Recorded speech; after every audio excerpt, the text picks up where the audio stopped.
Hey, what's up, guys? Another video here. So today I want to talk about not blaming others for being poor. So there's 3 points that I want to go over. Number one is there's no lack of information available for free at your fingertips for investing. So there's nothing stopping you from scouring the internet, Yahoo Finance, Google Finance, Wall Street Journal, so many avenues to get information for investing. So you can go to Investopedia. Again, there's so many free online sources where you can investigate, for example, dividend investing, capital appreciation, tech stocks, things like that. So there's absolutely no reason for you not to do hours and hours of research prior to investing, and you'll have to use your judgment call because even the experts aren't correct all the time.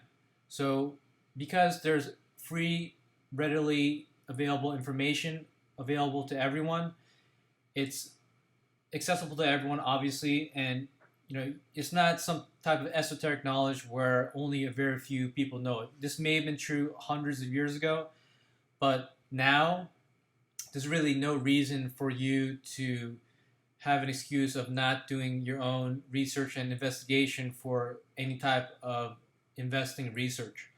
So because this information is readily available, there's really no excuse for you not to invest, and there's perfectly safe avenues of investing such as ETFs or mega cap dividend funds that you can invest into to grow your wealth. So there's really no excuse from that end. So this knowledge isn't limited only to very rich people. It's available for the very poor and all the way through the very rich.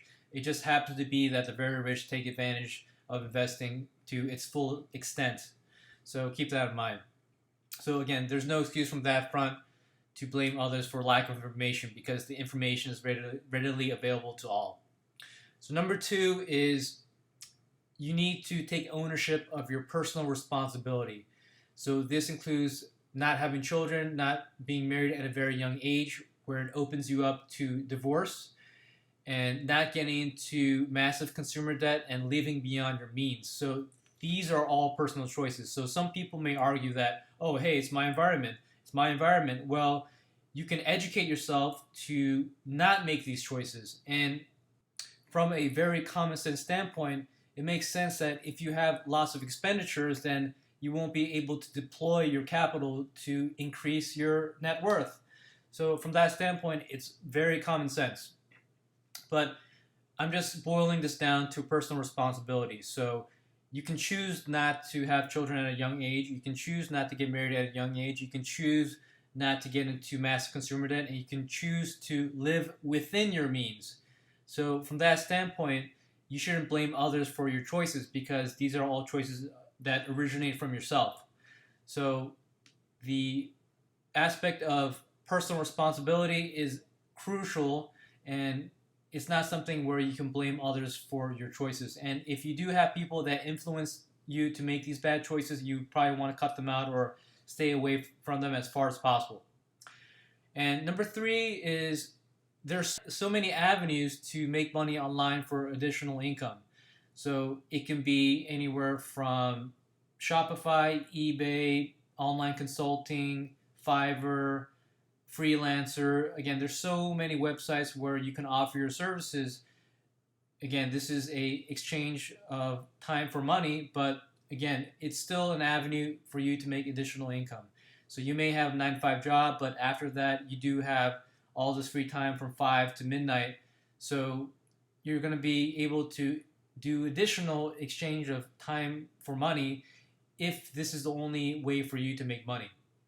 So because there's so many avenues to make money, there's really no excuse not to make more if you really tried. And again, this can be a lower income position, but again, it's still additional money in your pocket. So you have, again, your 9 to 5 stream of income, then you have additional streams of income if you really try hard at it. So just to recap here, number one is there's no lack of information available for free at your fingertips for investing. So it's really your prerogative to research, again, for free. Just going to take some time, hours out of your day, to do your research and to do your research on investing. Number two is you need to take ownership of your personal responsibility. And again, it's going to be with big life choices such as not having children, not being married at a very young age, not getting into consumer debt, and living within your means. So you don't want to live beyond your means. Okay, so these are all active choices that you can make. And again, this all boils down to personal responsibility. And thirdly, there's so many avenues to making money online for additional income. So there's really no excuse for you not to bring in additional streams of income if they're not passive or active. It doesn't matter, passive or active, that you can do to increase the amount of money that you are investing every month, every year, year after year. So hopefully that was a little helpful, guys, and stay tuned for the next video.